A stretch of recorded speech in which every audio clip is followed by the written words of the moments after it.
Hello, welcome back to another episode of Dos Hermanitas in a Pod. My name is Miriam. My name is Reese. The boys are on the floor. Yes, and we are back after a long hiatus. Yes. Not like 3 weeks, no?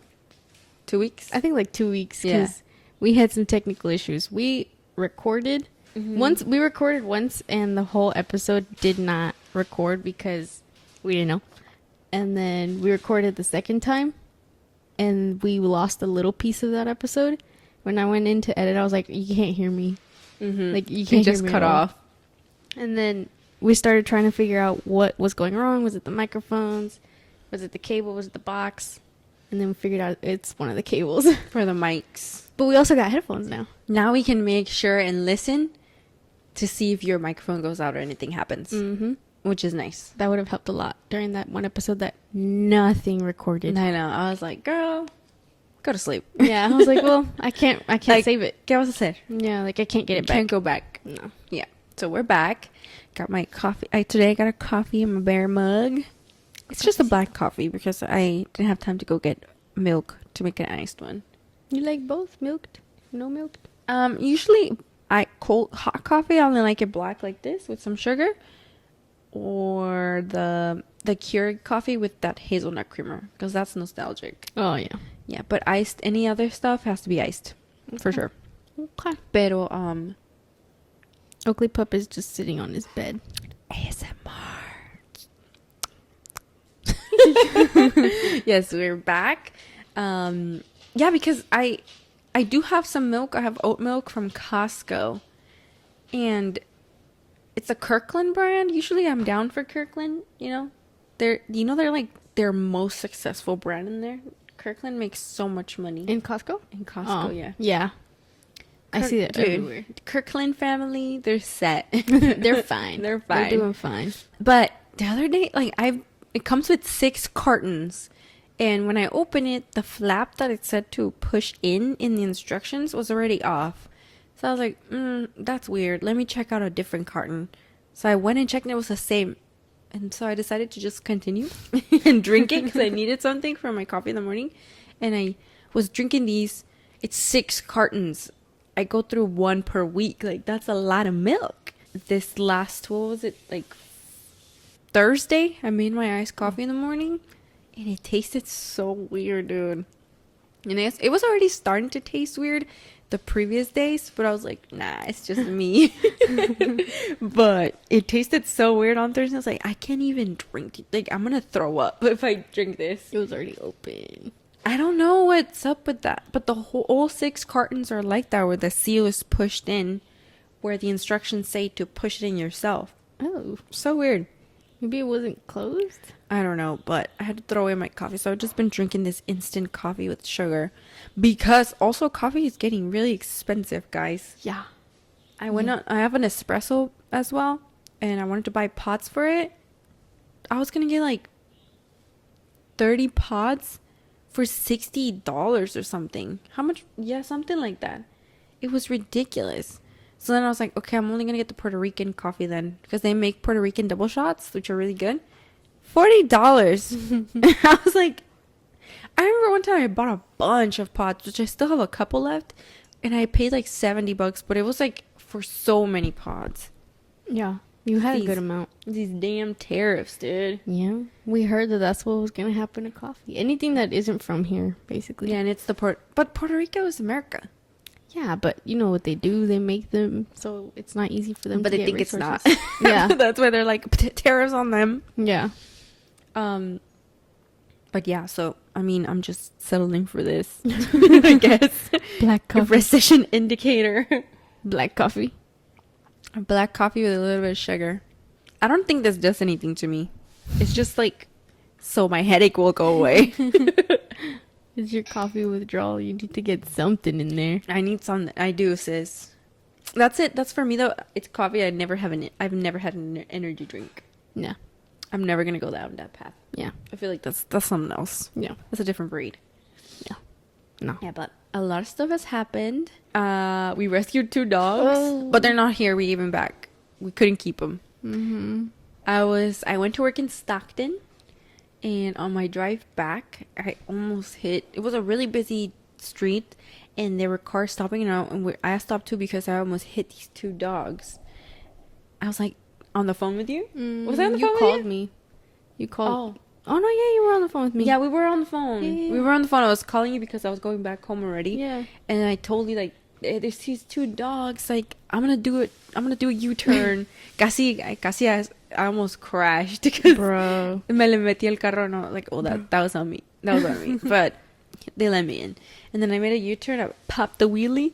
And I went back to look for these dogs. It's because they were small dogs. Like, one was a pug beagle mix. A poogle.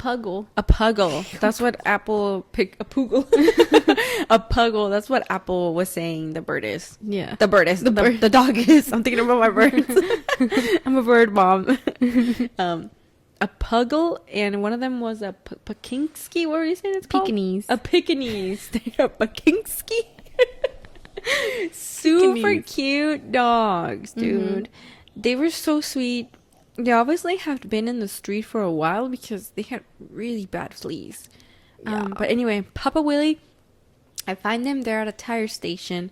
I get out of my car, and I go into the tire station and I ask them, hey, are these your dogs? So, sometimes businesses have dogs that wander around, that belong to them. And they're like, no, but they've been here for a while. I'm like, what? Like, why don't y'all pick them up? Yeah, why? What do you mean they've been here for a while? Multiple days? It's a super busy street. Yeah. Like, a lot of cars are driving by, and sometimes pretty fast. So I'm surprised they were able to see these tiny little dogs. They weren't that big. No. So I pour water into my tupper, and I'd give them. They were so thirsty. It was also like 100 degrees in Stockton. Yeah, it was hot. It was hot. They start drinking it up. I'm kind of scared to grab them because, first of all, I don't know if a dog's gonna, like, they seem friendly, but sometimes dogs don't like to be grabbed or held, and they might snap at you. So I'm not trying to get bit by a street dog. I'm scared of rabies. Yeah. Last time I was watering the plants outside and it got dark and I felt something hit me in my back, and I went to bed thinking that I was gonna get rabies. Because of a bat? Because of a bat. I was like, fuck, like, what if this is it? Like, I just got watering the plants. Dude, when Oaks got attacked by the dog and the dog bit me, the hospital didn't want to give me rabies shots. I remember. And I was like, I don't know where that dog is from. That dog is from the streets, dude. Yeah, and I don't know if it's vaccinated. And they were like, because it bit me on my finger. They're like, no, it's like a big series of shots and it would like hit your bone. And I was like, I don't care. The bone doesn't feel pain. Well, like, just give me the shots because I might not know until like a year from now. They're like, that's too much for us. Trust me, you don't want to do that. Yeah. I was like, oh, well then I guess. Dude, rabies is like one of the worst deaths. Like, you get super thirsty, but you can't drink water. It's just so painful. You have to be put into a coma. Yeah. But nobody really survives it. There was one case of a little girl who survived it. I think she was put into a coma. And by a miracle, literally a miracle, she made it out and she was fine. But really, nobody survives it. No. So I was like scared for you for like a year because it can show up within a year too. Yeah. It could take up to a year. So I was like, fuck, what am I? I'm suing. It's been years now. So yeah, I'm it's good. been years. We're good. Most likely the dog was fine because yeah. some unhoused people do take their dogs to get certain shots, especially like a rabies shot. Yeah. Sorry, some difficulties here. I spilled some of my coffee. I thrifted this shirt. Isn't it awesome? Do not ever go and buy full price tie-dye unless it's like specific design that you want and it's like small business, someone's out there putting the hard work. Because you know how much tie-dye I've thrifted? I've given it mostly to you, but now I'm starting to keep it myself. Don't ever buy full price tie-dye, dude. You can just thrift it. Yeah. I thrifted like 4 shirts. Yeah. Last weekend. I got a pink one and a blue one. This is thrifted. Yeah. This is my Marvel shirt. It's so awesome. So cute. It's Doctor Strange. It was. I originally found it for myself, but then you were like, nah. And I was like, I'll take it. Yeah, but this material is super, super soft. Great to like. It feels like almost like you're not even wearing anything, huh? Yeah. It's so soft. And then I found a Bass Pro Shop shirt with a funny cartoon on the back. It's 2 bears.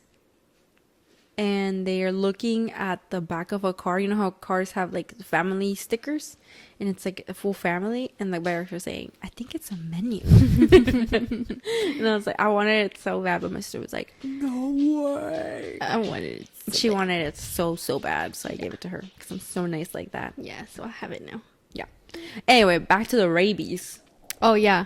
I don't have it. She didn't get it, guys. We're safe. It's being used. We're good. We're good. But I mean, I just felt when I was watering the plants, I just felt like a little tingling. It could have been a bat. Could have been. Or a big old moth. Stop. I hate it. I hate moths. I'd rather it be a bat. I'd rather it be a bat. No, but then I think I had you look at my back and be like, do you see any lesions? Two little puncture wounds. Do you see any puncture wounds? Because bat puncture wounds are actually kind of hard to notice. They're pretty small. Mm-hmm. But so far, so good, guys. I'll keep you updated. It's been like 2 months since that happened, probably. When I worked at the vet, there was a lady who had to bring her cat in because a bat somehow got into her house, and they were scared that the cat maybe played with the bat, or that like they had babies, so the babies had to go get checked. She had to go get checked. Human babies? Yeah. Oh my god. She did tell me that the baby was in a closed room, so they don't think the bat ever made it in there, but they still took the baby to the hospital to get checked. Yeah. She got checked, and the cat for sure got checked because they were like, she was out. The cat was roaming, and the bat was for sure around the cat. Oh my god, dude, like if you just in exposure, you know the bat was in your house, you have to go get these shots. Yeah, that's what They're happened. gonna. Yeah, I wonder if what happened to the baby. You think the baby caught them? Caught rabies? No, got the rabies shot. Oh no, they just took the Rabies. they just took the baby to go get checked out, but they knew the baby was in a closed room the whole time. Nah, I'd be like, give the kid the shot. Give the kid the shots. I don't care. There was a girl on TikTok who she found a baby bat in her toilet. And she has no idea how it got in there, but she did have to get rabies shots because the bat was in her house at one point. So she had to do the series of rabies shots. Because they can get you when you're asleep. Yeah, and you don't even know. No. Hell nah. See, I'm scared of bats. I'm scared of frogs. I'm scared of bats. What else? This economy. Of bugs. I'm scared of this economy. Bugs. I'm scared of inflation. But yeah. Dude. Anyway, I didn't want to touch the pups because I didn't know if they were gonna bite me if they were aggressive like that. But they ended up being pretty sweet.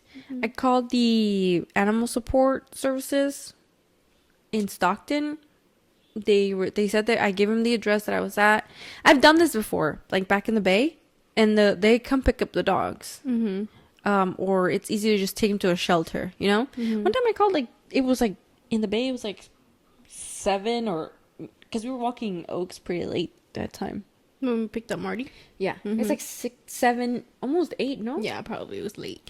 And we were able to get a hold of the shelter and the sheriff non-emergency number, and they were able to help us drop off the pup that we found back in Castro Valley. Yeah. No problem. It was pretty easy. The shelter was closed, but the sheriff could open it to let us in to put him in this little holding area when the shelter opens, they would process him. Yeah, super easy. So I thought it was going to be the same thing here. So I call the non-emergency animal support services. I tell them where I am. They tell me I'm going to get a call in about 10 minutes. About 10 minutes later, I do get a call, and it's the sheriff saying, like, hey, we can't pick up the dogs because the shelter is full. And I was like, what? I'm like, so what else can we do? What do I do with these dogs? I'm not going to leave them here. And she told me that it was basically up to me to figure out, like, a shelter to drop them off or to keep them if I could. I'm like, man, I have 2 big-ass dogs in the house. Like, what am I going to do? I mean, we have a lot of space outside, so in the end, all the shelters were full or closed. And apparently the shelters out here tend to be kill shelters. They are kill shelters? Yes. Oh. They're not like shelters, like no kill. Oh, then I don't want to take them to shelters. Yeah. No. That's because I told the people at work the next day that I went to work, and they were like, oh yeah, most of the shelters out here tend to be kill shelters. Because there's so many stray animals over here. They're just too full. Yeah. So sad. So Now, whenever we've dropped a dog off at a shelter, we always make sure it's a no-kill shelter that we take them to. So, like Marty, the shelter that we took him to, we made sure it was a no. Oh, Marty is the dog we picked up when when we were walking Oaks. Yeah, And when Shags was still alive. Yeah, we were walking Shaggy too. Shaggy was like, Shags was feral. it's like, be nice. We know his name is Marty because we posted him on Neighbors, the app, and then the app, and people kept commenting saying, "Oh, that's Marty." People knew the owners, but they kept saying like he keeps getting out because they're not taking care of him. And he was so sweet. He was like old. a Chihuahua Dachshund mix. Yeah, but he was so old. His eyes were so gray. And they kept asking. They were asking like, if you let us know what shelter you drop him off at, we'd like to adopt him. If no one picks him up, I would have kept him too. Yeah, we lived in the apartment back then. We didn't have space. No. But now we picked up the 2 puppers and was like, well, we have the space to hold them until we find them a good shelter or we find their people. Yeah. So we ended up having to bring them home. One of them had a tag, but it was a rabies tag from 2021. It didn't even have his name on it. It had a number on there. So I called that number and it was a vet clinic. Nobody picked up. I called like 3 times. The 3rd time I left a voicemail. About an hour later, I get a call back from a person saying like, "Hey, we received your message." I was surprised anyone called me back. I thought they were closed. Yeah. Because everything here closes at 5. Yeah, closes Yeah. early. Oh, we also took them to the vet to see if they were microchipped. They were not microchipped. So he was so cute though. Yeah, the boy dog, he was such a sweetheart. He was so spunky, like he knew me forever. On the whole ride to the vet, he was just coming from the back of my car to the front, and then he was like, "Oh, I'm gonna sit on your lap right now." So and I was cute. like, "You can't be here right now. I'm driving." And there was So a car next to cute. me laughing because they could see him Just sitting on just you. sitting on me. He was adorable. I would have kept him if I could have. Yeah. But it's because Cosmo, I already know, dude. He already has behaviors that we can't get rid of. And I feel like if you were to bring a dog in and you weren't able to be home all the time to monitor them, Cosmo would just spiral. Yeah, he wouldn't be nice. He's a good boy, but crazy. He's crazy. I cannot bring a rat. Maybe a puppy. If Yeah, he he knows grows up with. a dog from a puppy, he would do it.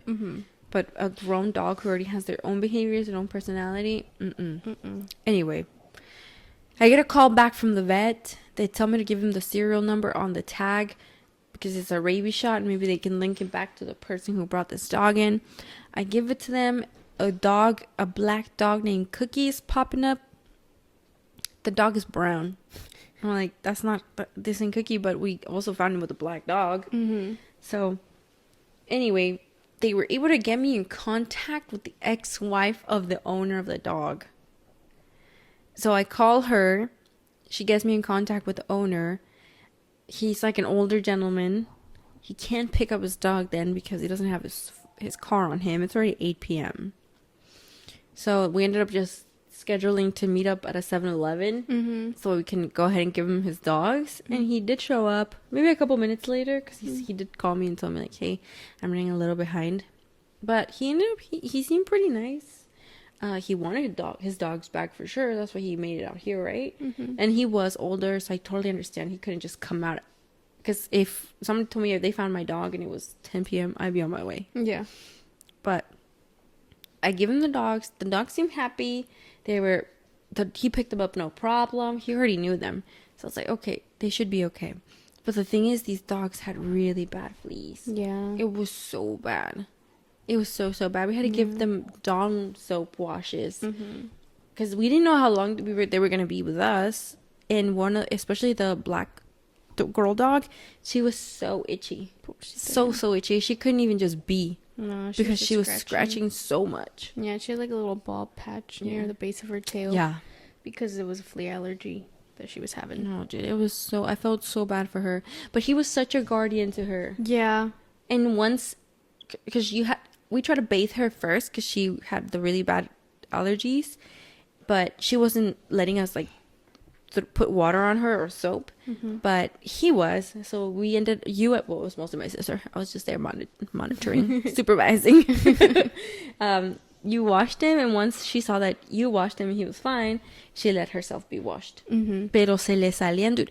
The fleas were coming out in chunks, dude. Yeah. There were so many fleas, and they were huge. They were just like on her little legs. It was crazy. Yeah.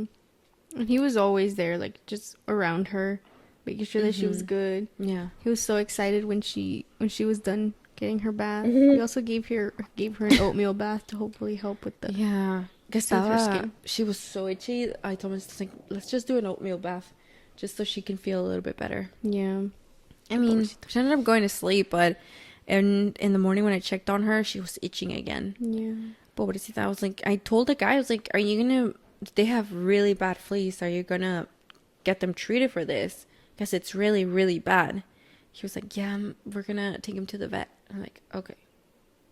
Just please do that, because this dog is so uncomfortable. They can't even be a dog because of the fleas. Yeah. The boy dog, he didn't seem as uncomfortable, but he did have fleas as well. Anyway. I mean, he had them, but I think she was just allergic to them. The dogs were in my sister's car most of the time. So after I dropped off the dogs, I had to go in and deep vacuum this car and spray some carpet / sofa flea killer in there and parked it outside so that heat would like just kill everything. I was so paranoid. But you haven't seen anything, right? I haven't seen anything. No. Because at one point when the dogs were in there, you saw a flea. I saw a flea and I was like, oh, the fleas are jumping off of them. They're in my car. I was so paranoid. Yeah. Especially because we didn't want to transfer fleas to these guys. Yeah, but the good thing is we have the garage, so from the back you can just go through the garage. The laundry's there. We just put everything to wash right away. Yeah. Before coming in with the boys. Washed my hair every single day. Just to make sure. It's clean. Yep. But that was our dude. That night I was so exhausted. I was tired. I was so exhausted. I felt so bad because we were trying to help these dogs that I didn't even get to see my birds all day. I was like, oh my god, my birds. Just sitting in the dark. Poor guys. Waiting. They're like, what the hell? Are we not coming out today? I'm like, sorry guys, not today. No. Because I've been letting them out, but it takes like 30 minutes to get them back into their house. It takes you so long. It takes me so... Last night, we went to my cousin's, our nephew's birthday party. He's 4. Shout out. I know he's watching. And I let them out because I felt bad, because we got home late, but they still want to fly. So I let them out. I took a shower, brushed my teeth. No, wait, I didn't even brush my teeth. I just took a shower, but we ended up chatting till like midnight. And I go back into my room, like, okay, guys, we have to go back. I'm so exhausted. I'm so exhausted at this point. And these birds! They just won't let themselves be caught. And I'm like this. They demand freedom. reaching everywhere so these birds will get on my finger, and they're like, no. Dude, that Wednesday that I stayed home, I let them out as well. And that's when the incidents happened where they fell behind I have really heavy wood furniture. Like, this is old, vintage furniture, and it's so heavy. And my freaking bird, Arturo, he's crazy. He's the craziest one. Pascal, he's chill. But Arturo, he fell behind my mueble, and I was home alone. When stuff like that happens, I call my sister. She was at work. I'm not strong, but he fell back there, and I could see his little body squished. And I was like, hell no. Not on my watch. You're not gonna die. You're not gonna suffocate. So I used all my strength to lift this mueble, at least from one side, and move it just enough for him to like fall through and walk under. Dude, I fucked up my neck. I know. My language. I messed up my neck. My back and my neck, dude, and my arm, my right arm. I messed it up so bad. Remember? Yeah, your arm was swollen. My hand right was here, swollen, your yeah. hand right here, this part. Se estaba hinchando. Yeah. And I was like, dude, that's that mom's strength. I was like, and the thing is, I had the Ring camera in my room on, so all of this is recorded, and you just see me in the camera lifting this big old mueble, like I was like Toby Maguire holding back the train. My mask was ripping. It was crazy, dude. You know, freaking. Oh my lovey, he's going through it. His depression. He's like, he's emo. I want to be outside. Sorry, that was way too hot outside for you. Way too hot. There's foxtails out there. I got a foxtail in my ear. Oh yeah, my sister got a foxtail in her ear. There was like one night where I was cleaning my ear. Because she got those big flappy ears. I got big flappy ears. I am a poodle. I was done taking a shower and I felt like I could hear water in my ear, and I ran to Mom. I was like, "Mommy, I hear something in my ear," because I thought it was a bug. Yeah. I was like, "I hear something in my ear. Do you see anything?" And she looked and she didn't see anything. So I was like, "Okay." So I went in with a cotton swab to see if I could feel anything, and I could feel like resistance. That's crazy, sis, Like, because it wasn't even that big. It wasn't big, but I would touch something and I would feel like I could, like, something was in there, and I was like, pues no sale, okay. And then I went to bed the next day. Yeah, I you felt stayed it like that for 2 days. for 2 days. I felt it again. Like, I could hear something in there throughout the day. Did it hurt? It didn't or just hurt. uncomfortable? Yeah, it's just like I knew something was in there, and I was like, oh, well, maybe it's like a bug or something. Like an ant, Like an because we do ant? get a lot of ants. Yeah. And then the next day when I took a shower, I felt it again. And this time I went in with a cotton swab and I just pulled it out. Dude, she went surgeon mode. Surgeon mode. And she had me look in her ear with my flashlight. I'm like, dude, I don't see anything. Yeah, I was like, well, With hopefully- tweezers. And I was in there with tweezers. Hopefully, I was like, well, maybe that was it. Yeah, estaba todo echado a perder and it stunk so bad, dude. And it was green. What? No, I'm just kidding. I was like, where? What? Just, you know, it's still pretty fresh. Yeah, I'd But- probably just gotten it in Dude, there. I can't believe you had a foxtail. And then she walked to show Mom, and it had flown off her finger. I didn't even have proof. And she couldn't even find it. And I was like, no one's going to believe you. Yeah. And I'm going to deny it. I was like, now Mom will never see my foxtail. I picked one up That would have outside. driven me crazy. That you hear something Yeah. in there. Yeah, I'd be driving and I'd be like, what is that? Just like wind. It's like a little, like something sounds off. You can just stop rolling on the ground, dude. I Outside. really do. I need It's to enough. stop. I've told you multiple times you're going to get something in your ear. Yeah, I like to go outside and roll in the foxtails just to see, just to get them stuck in my hair. And that then bill's gonna be high. 2 neighborhood cats had babies. Mm-hmm. Well, One neighbor, but they're a pair. but we know who the dad is. But they live here. We know who dad is because his babies look just like him. Yeah, the dad is named Francisco. The mom is named Fernando. Fernando's a girl. We have cameras outside, and one day I saw Fernando. I was like, that cat looks different. That cat looks pregnant. Yeah, it was super wide from the sides. Yeah. And she would go under our little gate that we have. She fits down there, and you'd just see her little belly go. Oh, she was so chunks. And then she disappeared for a little bit. So I was like, oh, she's probably having her baby somewhere. She did it, yeah, for like a week she was gone. I was like, that's weird. And then the boys started going crazy at the fence. So I was like, oh, you told me. I was like, maybe she did have her babies and maybe she had them right there. So It was like, it was either something's dead back there. Yeah. There's a baby raccoons or there's baby kitties. Because these freaks were going off on the fence that we share with our neighbors. They were like scratching it up trying to get through. And I'm like, that's weird. They're being too much. Yeah. So we started leashing them. Well, Cosmo always gets leashed. But we started leashing Oakley to go outside too. Because we're like, what if it is baby kittens?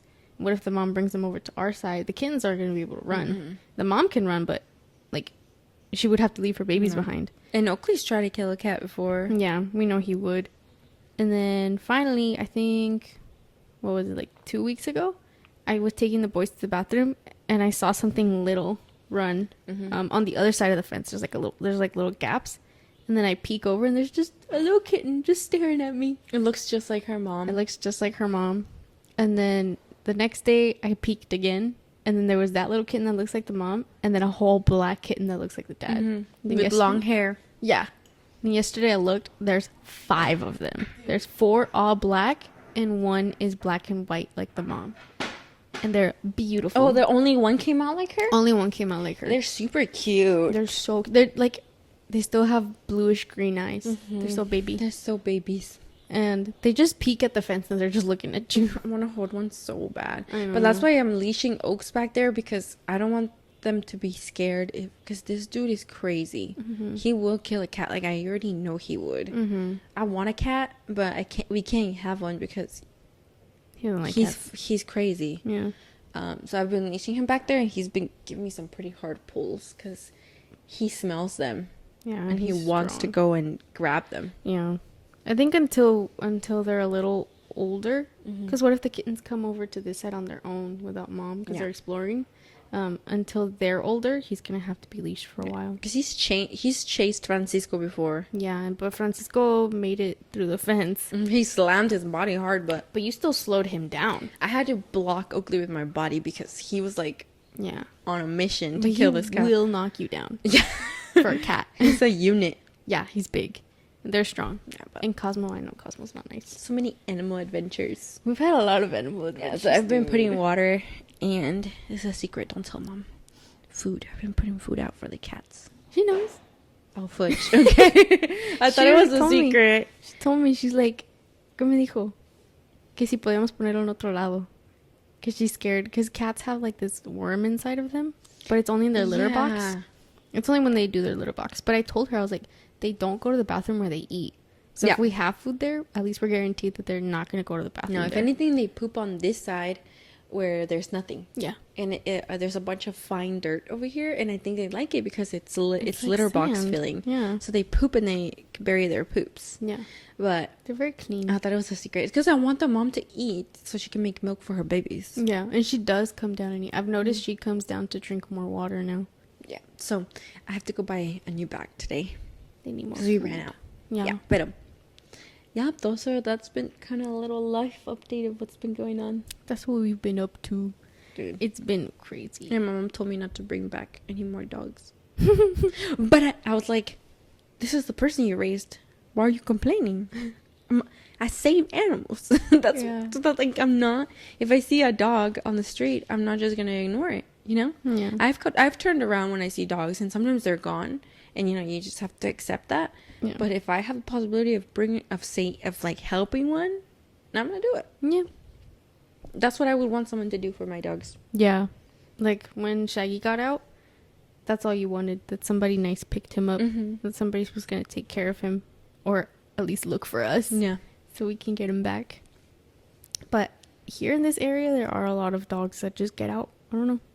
So many on Neighbors. Mhm. Every single day, so many dogs Mhm. just lost. And that's my paranoia. Yeah. I checked before we ever let Oakley out into that backyard. I made sure that nothing is open. Mhm.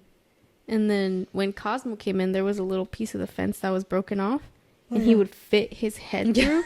So I was like, "Se me va a salir." And also because Cosmo was super skinny back then. Yeah. So in my head, I was like, "He's gonna fit through that." So I put another piece of wood, and I was like, "You're not fitting. You're not leaving me." So Yeah, but it's closed. Everything is closed for these kids. They're not getting out. this is why I know I can be a parent. Mm. I can be a parent to human beings. Mm-mm. That's too much. I couldn't handle it. Yeah. Oh, Crazy boys. okay, pues. Today I wanted to tell you about Chespirito, the show I watched. Mhm. You didn't want to watch it. I was Mm-mm. like, you should watch it so we're on the same page. Because it's like a documentary. And she was, it's not a documentary, it's a show. It's like drama. And she was like, I don't like that stuff. Yeah. I was like, shows? You don't like shows? No. It's Not because like it's like that. based on real life, right? Mm-hmm. So it's basically it just talks about Chespirito's life. Chespirito, Mhm. the creator of Chavo el Ocho, El Chapulín Colorado. We grew up on those shows, dude. We did. Yeah. Every day. I don't know if it was every day. I don't remember, but it was at 7 p.m. Yeah. This was the one time because when we were kids, dude, our parents were pretty strict. We would really on the week. I'm pretty sure it was every day then. Yeah, In the week that we because we watched. were only allowed like an hour of TV time. Anytime before 8 p.m. It was from 7 to 8, and then after finished bedtime. Mm-hmm. And we were during the week. I think it was Monday to Friday, only 1 hour of TV. That's it. Mm-hmm. Other than that, you had to be doing something else. Mm-hmm. You weren't gonna sit with a TV. You have to do homework or read a book. Read a book. Or their favorite thing to make me do was like trace books or like transcribe them. Mm. Yep. I had to practice my times tables. Yeah. I would write them over and over again. So I was very excited when it was finally 7 p.m. You already had to shower. You could eat while you were watching the show though. Yeah. Yeah. Yeah. So it was Chava del Ocho a las 7 y se acababa a las 8 and it was bedtime. Yeah. And I remember I was like, fuck, it's 7:45. I don't want to go to It's bed. almost over. I don't want to go to bed. No, but then we'd like be in our room. We had separate rooms back then. I think you'd come into my room. No, and- this was mostly in San Jose, I remember. Oh, I'm thinking Hayward. I remember mostly watching in San Jose. Yeah. Mm-hmm. And then you'd come into my room at night, and we'd watch George Lopez. Oh, that was different times. Yeah. Yeah. That was back when we were sneaky, and then we would watch TV because our parents' room were on the other side of the house, and we were on the other side. So, and we had a Disney Minnie Mouse pink TV. Yeah, I used to sleep in your room Yeah. on the floor. I don't know why I did that.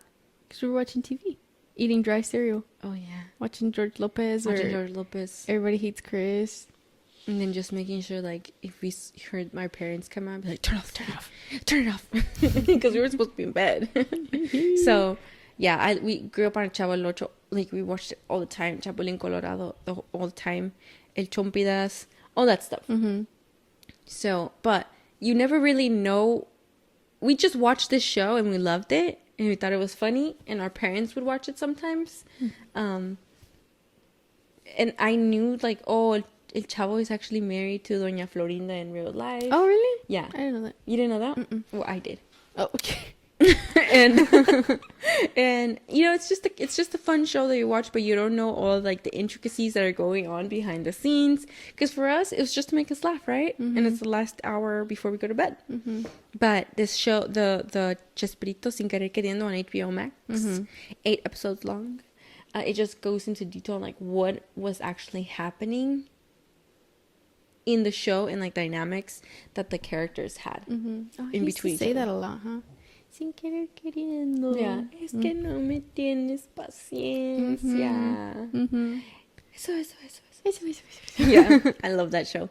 Pero, yeah, it starts off with Roberto Gómez Bolaños, who is Chespirito, the creator of all these shows. I think he has like 3 brothers, and they all work in a factory, and they live with their mom. They don't seem like they are like lower class people. They're mostly like middle class. I don't remember what their mom does for a living, but him and his brothers are grown and they're working in a factory, and he's studying to be an engineer or something like that. His dad was also an artist, but by then he's passed away, and his mom. So Chespirito's dream, Roberto's dream, is to be a writer. But right now, he's young and he's working at a factory, studying to be an engineer. But he knows he wants to be a writer. His dad was also an artist, but his mom pushed Roberto to pursue like an actual career, because his dad basically focused only on his art and only wanted his art to be the thing that gave them like their money and everything. But it didn't happen that way. So in the end, the mom had to step up and provide for them. And then the dad passed away, like constantly wishing that his art would have made it, right? Yeah. So that's why his mom didn't ¿cómo se dice apoyar?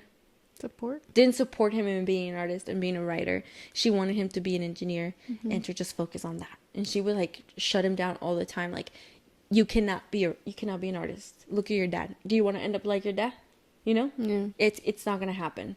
Because at night he would be practicing like these little skills, like his acting skills or like making faces in the mirror.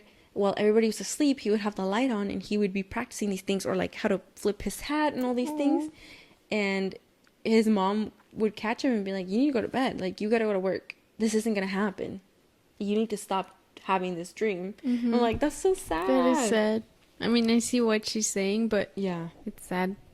Yeah. So in the end, he's on his way to work and he's seen on the newspaper that someone's looking for an apprentice, for like a writing apprentice. So he decides to go ahead and quit his job as an engineer, and he knows his mom's going to be upset about this. And he goes and tries out for this apprenticeship. So they have him do a writing test along with a lot of people, because it's not just him trying out for this apprenticeship. When she shows up, he sees like, oh, there's a lot of people in here. Yeah. So it's going to be tough getting this apprenticeship. It's not as easy as he thought it was going to be. Yeah. So they have him write a script. It has to be on the typewriter. But he's really not good at the typewriter, so he decides to just put the typewriter aside and write his script by hand, because that's how he flows. They accepted that, and they give him the apprenticeship. Oh, Yeah. nice. So he starts working with this man, and he's just kind of just following them around, seeing the inner workings of producing a show. Let's see if I remember. By then, he's already met the woman that was going to be his future wife. He met her because on his spare time, he used to dress up as a princess, I think it was. A princess? Yeah, and then like perform at the bar or something. Just for like entertainment purposes. Yeah. And she showed up there because she was selling tickets to some raffle. I just like entertaining people. Yeah, and he liked her. So Oh. yeah, he ended up like buying tickets from her for the there was like a dance, and they were gonna do raising funds for something. He ends up buying a ticket. He goes to the dance. He talks to her about like his dream, and she tells him like, dude, just go do it. If you know you want to be a writer, go be a writer. That she tells him something that her dad would always tell her, and he'd be like, al zapatero sus zapatos. Like, you go do what you need to do. Okay. So that's what pushes him to go and try and be a writer. So he ends up marrying her, and they end up having 6 children. Whoa. Yeah, he was putting in the work. So he comes up with this show where it's El Doctor Chapatin. I think it's a character played by the same actor who plays Don Ramon, and a character played by the same actor who plays El Profesor Girafales. And they have this show, and basically they would get submissions from the public, and they would give advice, but it would be funny. So that show was pretty successful, but eventually it gets cut. If I remember correctly, because I watched this like a week ago.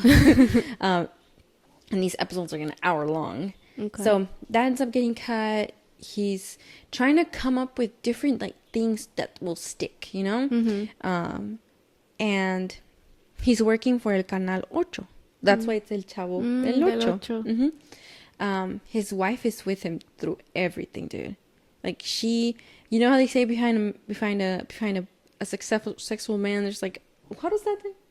Detrás de un gran hombre hay una gran mujer. Like, she was La mujer. the embodiment of that phrase, dude. Because she was with him through everything. She helped when it was time when he came up with El Chapulín Colorado. She was the person who made his outfit for him. Really? Because she was a costurera. She would make clothes. So here she is being a mother of multiple babies, helping this man through his career, supporting him, making him his costume, you know? He's just able to focus on his craft of making a show, writing and creating something. Y a ella dándole duro with all the kids in the house and still helping him build his dream. You know, like, if anything, he was able to be successful because she was there. You know? Yeah. She's part of this. Just like that lady with Jeff Bezos. You know? Yeah. Same thing here. Yeah. So al final, he ends up forming El Chavo del Ocho. He recruits at first the canal that was producing this show that this show was gonna be El Chavo del Ocho was gonna be on. They thought that he was trying to make a children's show, but he's like, no, this isn't a children's show. This is a show about children, but it's for the whole family. Because he always wanted to create something that he himself would watch and that he would be able to watch with his family. Aww. Because that show that he had where they would give advice, the kids didn't get it. Yeah. He would sit down and watch it with his kids, and his kids would be like, I don't understand these jokes. So he would leave. And he wanted something where the whole family could sit around and watch together and enjoy everything about it. Yeah. And that's what he ended up creating. But his canal was like, we don't want a children's show. He's like, this isn't a children's show. It's a show with children for the whole family. Yeah. So he ended up recruiting María Antonieta de las Nieves, which is La Chilindrina. She was an actress. She was mostly doing like theater, and she was a serious actress, you know. So but she wanted the opportunity to work with Roberto. She did like him. She thought he was a great writer, and he was a great writer. You know, he came up with all these multiple shows and brought all these characters to life. All the characters, they were formed by him. So, he brought her on to be the Chilindrina. He brought Ramon, Don Ramon. That's his real name. I don't remember his last name. He was an actor too, but not as big. You know. Then he brought on Profesor Girafales, who he had worked with before, and he was more interested in. He was doing a lot of producing before, but they had been friends as well. They knew each other.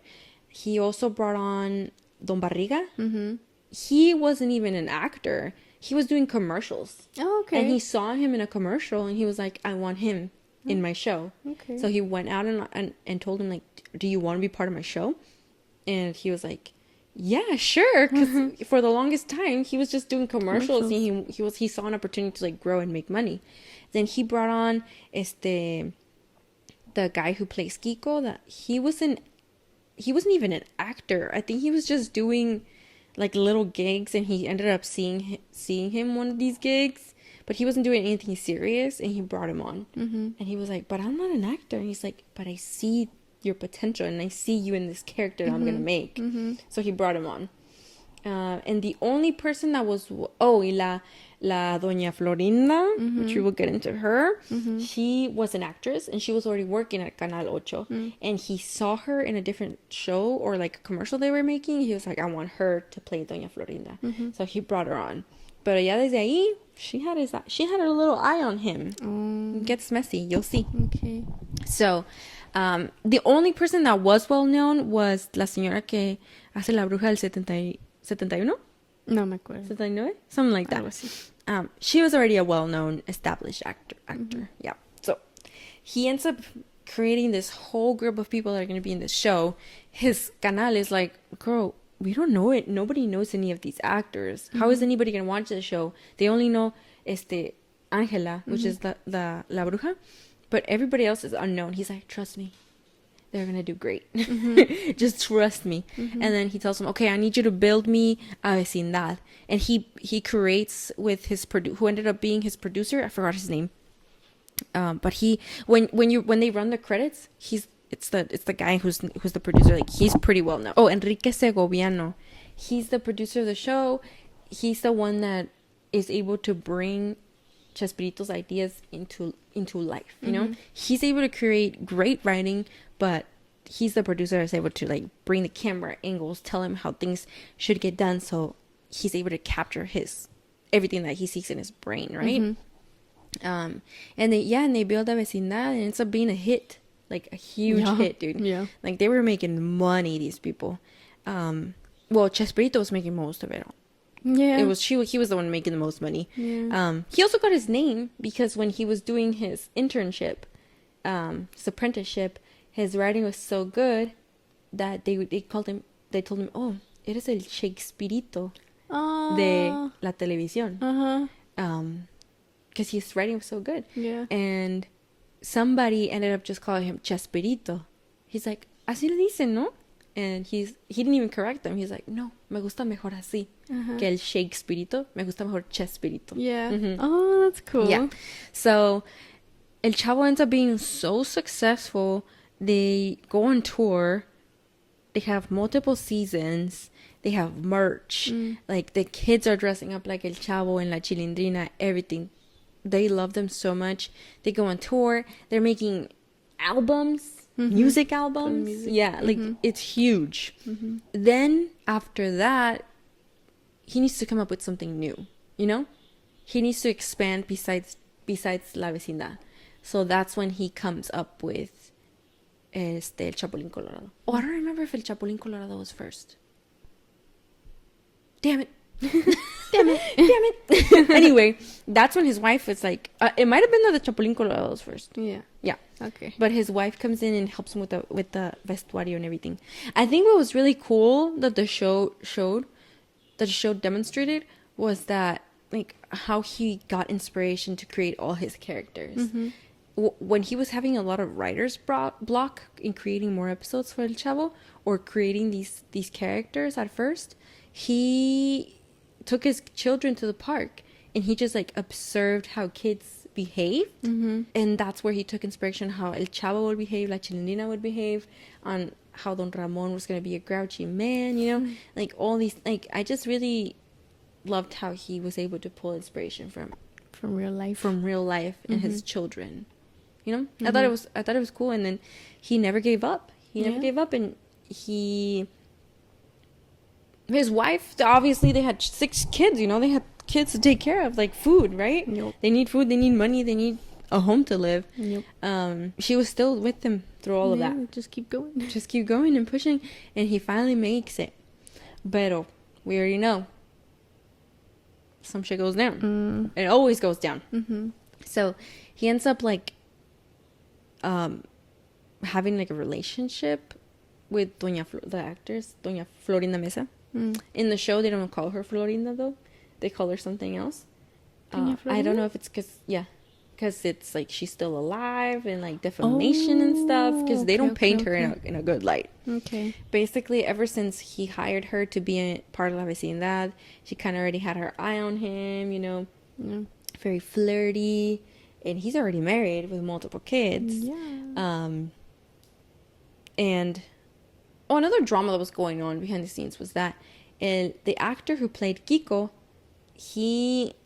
after they've made multiple episodes, they've gone on tour, they've been so successful, he starts to feel like he's not being compensated properly for his character.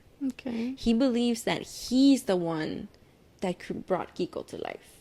That he is the one who is Kiko. That he is just as big as El Chavo del Ocho. So he's over here talking with other producing companies on how he can have his own show, on how he can break away from La Vecindad and be his own person and make his own money. And Chespirito ends up basically telling him, like, sure, you can have a whole show for yourself, because he's not going to be writing it, you know? But if you're going to do that, you need to give me credits, because that's still my character.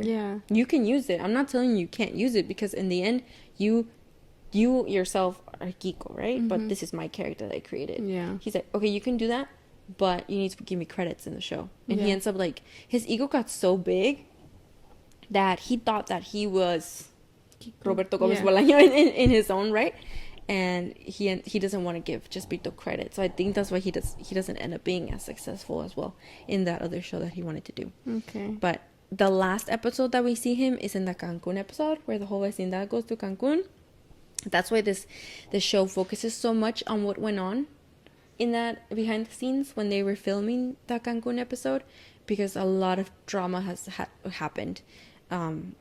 Basically, Kiko told everyone off at one of the last dinners that they had, that, you know, like, you losers can stay here, but I'm gonna leave and make my money. It was crazy.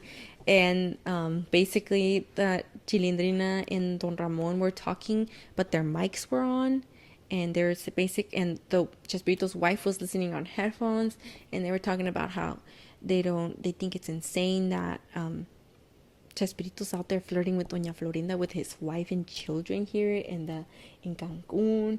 And the production's like, yo, like, the mics are on. Dude, it was, and the wife heard all of this. And I'm like, dude, they weren't out there having fun. This is like, it was stressful.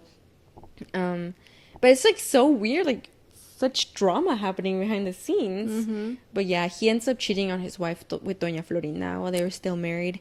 They end up sleeping together one time when they go to Chile, I think. Yeah, and he cheats on her. Did they get divorced? Eventually, I think they do, because he ends up marrying Doña Florinda. But when he comes back from this tour in Chile, I think it was Chile, they have since they're so wealthy now, they have a person that helps the wife out in outside the house, and she was unpacking Roberto's stuff. And she finds a freaking bra, bro. And it's Doña Florinda's bra. Oh my Imagine god. she finds a freaking hair roller. And Yeah, and then she ends up telling the wife, and the wife ends up hiding it, like pretending like she didn't see it, and she continues, you know, because she's like, I need to, and she still tries to work at her relationship with him, and I feel like not he's experiencing a lot of fame, a lot of success, a lot of money, which is what he's always wanted, but he's also cheating on his wife, and he's also like 50, you know, so there's a lot of stuff going on. I know Doña Florinda, you know, she was in there, she's a little snake, but in the end it could have been up to him to stop her. You know, like, I'm sorry, like, no, I'm married, I have children, I have a commitment to my family, this is not gonna happen, but he let it happen. And when he was feeling alone in Chile, in his little hotel room, he didn't call his wife. Nope. He ended up calling Doña Florinda, and that's when they end up having sex. Where he cheats on her. This is a kid's show. My nephew's watching. And yeah, she's still, his wife is still working at it. He's gone, dude. I think he got like the fame, the wealth, the success, it got to him. Yeah. And he basically, like, that Cancun episode, it was it. Like, that's when his wife was like, I know you've been cheating on me. Yeah. You know? This isn't, like, I can't do this. But yeah. But she still tried. She still tried, dude. It just, I don't know, he got what he wanted, but he lost a lot, that man. Yeah. But the thing is, like, she helped him get there. He didn't appreciate that. And it took him multiple years to be able to be this successful. Yeah. It didn't just happen from un día al otro. Yeah. But yeah, he was a good writer, and he's passed away now. Doña Florinda is still out here doing her thing. Still out here looking for someone else. Yeah. No, pero, I mean, he had so many people telling him no. She was the one, yes. It helped him get there, stayed through. Like, it sounds like she never believed that he couldn't, you know? No, of course she would get frustrated, you know, because they still had responsibilities with help getting their kids alive and fed and having a roof over their head. But yeah, she was always there for him. Yes. And final, he ended up cheating on her, dude. And she was, like, so strong, still keeping it together, like, trying to keep her family together, and telling him, like, your family's waiting for you at home. You know, why are you out partying? You know, or your family is here, you know? Yeah. This is what really matters. Yeah. Yeah, but he ended up having, like, 2 kids with Doña Florinda or something. Yeah. Where are his kids now? Well, his kid made the show. What show? Oh, this one? Yeah. Oh! That's why, like, obviously, they painted Doña Florinda in a really, really bad light. Because I would be pissed off, too. Man, that's that bitch that took my dad away. But then you have, the kid making the show. But how did he paint his... Yeah. Paint his dad, like... He knows the story. He knows exactly what happened. So obviously, some of the dialogue's made up. Yeah. But at least you get. I didn't know it was his kid. Once a kid does it, someone who lived through it from the parents' perspective. That's a perspective you don't often get. Yeah. You know, like I'm thinking Jenny Rivera. If Chiquis did something for her, we'd get a very closer perspective to Jenny than. You know, than a producer who's just like, oh, let me read the biography or whatever, and then turn it into a show. Yeah. Well, that's cool. Yeah. It was a good show. Yeah. It was a little slow at first, but overall, I was like, interesting. Okay. Like a show that I loved so much as a kid had so many intricacies going on and so much drama between the characters. Behind the scenes. Yeah. Because that's the last episode that we see Kiko. He left after that. Yeah, okay. He just didn't want to be there anymore. He really thought he was bigger than everything. But in the end, I mean... Chavo del Ocho was the one that lived on. Yeah. Kiko was a character. Yeah, like the thing is that all these people who played these characters, that is who they became. Yeah. They weren't able to like be anybody else or do any other projects because everybody always saw them as los de la vecindad. Yeah. You know, the characters of la vecindad. Yeah, I still see like videos of I think it's La Chilindrina and Kiko dress up. Like now they're older people. Ya están grandes. Grandes and they still dress up like these characters. And put on like a live show. Yeah. They're back at it. They did like something recently. Not that long ago. Yeah. And a lot of the comments that are reading, they were like, this is sad. Because they never left these characters. I think it's because obviously Roberto was taking most of the money home because he made the characters, he wrote the lines, he acted in it. Yeah. But yeah, these characters were taking home like maybe $1,000 a month back in the day, something like that. I saw TikTok break it down. Obviously, back in the day, $1,000 a month in Mexico was a lot. Yeah. But it could have been more, especially with all the things that they did. They didn't just have the show; they went on tour and they made music. It was nuts. Was this filmed in front of a live audience? El Chavo? Yeah. I don't think so. No. I think it was just a laugh So track. they just had a laugh track. Oh, Yeah. okay. It was good. Yeah. Because like you can actually be like, oh, yo quiero vivir ahí. Sí, hasta I still associate tortas de jamón With El Chavo del Ocho. Like every time I have a torta de jamón, I'm like, dude, I feel like El Chavo right now. Yeah. But Yeah. How did Kiko have cheeks like that? I thought he would put stuff in his cheeks, but no, he just makes it like that. Just He, like- air? How does he hold I it? don't know how he does to it, but talk? I saw a video where he's just talking normal and then he switches it up, and I don't know how he's able to like inflate his cheeks like that. And not lose it while he's No, talking. That shit would be sore. Yeah. I thought he would put stuff in. Yeah. No, but that's how he does it. Grapes. No, but the thing is, also Doña Florinda was originally engaged to the producer that I told you earlier. Yeah. She was engaged to him. Oh, They were gonna get married. And Engaged to be married? Yeah. And at Cancun, he confronts Chespirito like, "Hey, yo, are you seducing my woman?" Oh, they were still engaged? Yeah, they're still. Oh, Dude, that's messy. Yeah, that's messy. He went up to Oh. Chespirito and was like, "Are you seducing my woman, or is she seducing you? What's going on here?" He was about to walk out and leave, dude. Yeah. While they were making this episode, and Chespirito was up to him like, "Nothing has happened. Like, trust me, I would never do that to my family. Like, you guys are engaged." Liar. Fucking liar, B. Liar. And he basically ends up convincing him that, nope, nothing is going on between you and you and your future wife and I. But yeah, everything was happening. Sickos. Dude. That's messy. Yeah, dude. I thought she was single. It was like some no. She was engaged to him, and supposedly before that, she was kind of messing around with Kiko. Bruh. I know, dude. So she was just trying to see who was going to be more successful. Literally. Y pues ganó este. And Kiko was fairly young when they started. I think he was in his 20s or something. Yeah, the thing is, well, we watched it when we were kids, so I was like, those are adults. No, ya al final sí se veían Yeah, grandes. I'm like, those are adults Yeah. playing children. Yeah, ya se veían grandes ya al final. Pero, yeah, originally she was like messing around with Kiko. And then she was engaged to the producer. To be married. And then she got with your boy, Chespirito. Damn, dude. She was everywhere. For real. Until one stuck. I'm weak. Damn. Yeah. Pobrecita for her, though. The I wife. feel like she just wanted to be the wife. Yeah. And like savor everything that he was creating. Yeah. You know? Did he die while they were married? Mm-hmm. So she's a widow. She's a widow.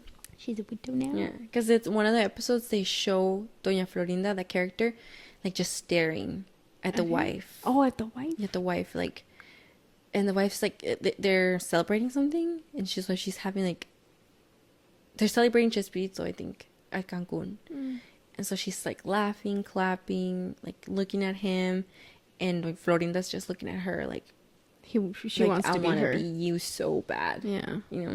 Yeah. Sicko. Damn, I don't like her. No. So there's behind the She's scenes. cringe. So there's footage of like all this stuff. Yeah. I don't know why in my head cameras didn't exist back then. Yeah, so al final se termina.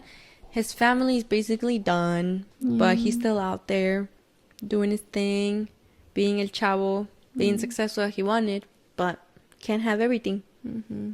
Yeah. Yeah. I think it's just really sad how he just let his family go like that. Yeah. From a woman who supported him from the very beginning, when they first met. She told him, "Go do what you need to do," Mm-hmm. and he was like, "Anyway, Anyway, thanks. I got a younger woman over here. Yeah. Who cares about you?" Nah, dude. Where's the loyalty? Literally. She helped you get there. Again, Jeff Bezos. You can't do it without her. No. You wouldn't have all that without her. It's like once you get it, then you're like, okay, I'm done now. Mm-hmm. That's sad. Damn, you don't know that about these people. No, dude. That broke my heart. Aw, I'll never see him the same again. No, dude. You'll never see them the same again. No, When I watch this episode, I'm gonna be like, some shit went down. I never liked her. Never liked Doña I never Florinda. liked her. Why is her hair never done? Yeah, but yeah. Damn, dude. She was Kiko's mom, right? Mhm. No wonder he was like that. He was spoiled. When he was spoiled. It's a mess. Kicking people. It was a good show. Mm-hmm. The Chavo del Ocho or the documentary? It wasn't a documentary, sis. It's like a dramatic reenactment. documentary. It's not a documentary. Fatal Attraction. It's a dramatic reenaction. No, it was a drama. Okay. Was it based on real events? Dude, people are gonna stop watching because you're making mouth sounds. What about your ASMR? ASMR. Exactly. Yeah, but I think that's all. That's all. That was good, sis. Good summary. See, I didn't have to watch it. You should have watched it anyway. Maybe you could have brought up points that I didn't have. Because it was a week ago. I think that's everything. That's pretty much the gist of it. Yeah. Mm-hmm. Dang. Oh, and his brother, like, at one point, because he was working on the show with him, not as a character, I don't think as a character, just kind of like helping him around. Mm-hmm. He goes up, his brother goes up to him, like, what are you doing, dude? Ooh. When after he caught him in the room with Doña Florinda. Well, it was at the show. Oh, okay. And he was like, what are you doing? You have kids. You have a wife. He's like, we were just talking. It's disgusting. He's a good liar. Mm. Mm. Dang, he had a brother. Mm-hmm. Just one? Yeah, but I mean, no, he had like 3 or something. Oh. But the rest of the cast, they didn't like Doña Florinda. No. They didn't like her, dude. No. Maria Antonieta, she would be like, nah, I don't like her. Mm. Don Ramon tampoco. They were like, she's a menace. Mm-hmm. Like, they did not like her. That's the funny part. Like, they knew. He knew. Maybe the wife stopped fighting for it too, because now she's like, oh, everybody knows. Yeah, it's That's looking like, how do like you're making her look dumb as Yeah. hell. Like, you're embarrassing Now her. everybody knows. Dang, dang. Anyway, don't be a Doña Florinda in this life. Stay okay? in your lane. Stay in your lane. Okay. Okay, if a person is married with children, Leave him alone. obviously off limits, people. Yeah. Come on now. Leave him alone. Leave them alone. Go. There's plenty of other people. Yeah. We're like 8 billion now. Come on now. You're gonna find somebody. Come on. Ain't no way. How It's about- just that one. Yeah. Oh, update on Kai. He didn't eat like 2 weeks ago, and I thought he was dead. He's not. He's chilling. He was just gonna I shed. just remember now because on Sunday 2 weeks ago, my sister was trying to feed him his rat, and he wasn't grabbing it, and it took him like an hour to get it. No, sis? Yeah. The thing about him, Mm-hmm. he's never rejected food. No, He's he never goes in done that. quick. He goes in fast. Like, I just gotta tap on his tank and he knows it's time to come out. And he's never really rejected food unless he's gonna shed. And I guess he was probably sizing up the mouse because he knows his skin is ready to come off, so he's not like as stretchy. I imagine. So he wasn't taking the mouse, and I was sitting there like, "Why are you not eating?" Because corn snakes are really good at eating. And then Hella stressed out. I was hella stressed. I was like, he's not gonna eat. I'm gonna have to leave the mouse here, but I like to watch him while he eats to make sure that everything's going fine. Make sure he doesn't choke. Yeah. So You have to Heimlich him. He's huge, dude. He's like this big. yeah, he's long now. He's this big. And he finally took the mouse, but then he spit it out, and I was like, bro, I know. I thought we were good. I was like, fudge. And then So I went to bed because I was like, dude, it's 11:30. I don't have time to sit here with the snake. And the next day I woke up. I always wake up before you. And I came and I opened the blinds. And I'm like, he's on the cold side of his cage, of his tank. And he's kind of like this. And snakes sleep with their eyes open. they don't blink. I'm weak. They don't have So it's eyelids. like this. Uh-huh. Like that. And I was like, he's fucking dead. My mom comes up to me. I was like, dude, creo que Kai se murió. Ay, anoche no quería comer. Like, he's dead, dude. Look at him. And I tap the glass and he doesn't move. Like, dude, mom, está muerto. He's dead. what are we gonna do? She can't go, how's she gonna go to work? I was literally about to cry tears for you, sis. I was like, dude, this tank is so big. This is Kai. How long do you have Harley for? 2 years. 2 years? And how long? A year. A year? Only a year? Almost 2. Almost 2? We're going towards I'm 2. like, dude, like, she's gonna be heartbroken. It's the same thing all over again. Except this one's bigger. This one actually grew. Like, dude, I told Mom, I was like, go tell her to come look at her snake. And then Mom walks into my room. Kai didn't want to eat last night? And I was like, no. And then you walk in. I think he's dead. I was like, no, what? I didn't say that. You did. I said, no, you should go look at him. Well, I think, yeah, you might have said, you should go look at him. And then I'm on my way, and you said, I think he's dead. And I was like, no, he's not. And then you're like, he's on the cold side. He didn't blink. I was like, sis, they don't blink. And then you're like, I think he's dead. And I was like, no, he's okay. And I go up to him, and yeah, he's on the cold side, but he just ate, you know. When they eat, after he Es eats, que se ve he bien knocks muerto, out. dude. Just Yeah. like, Yeah.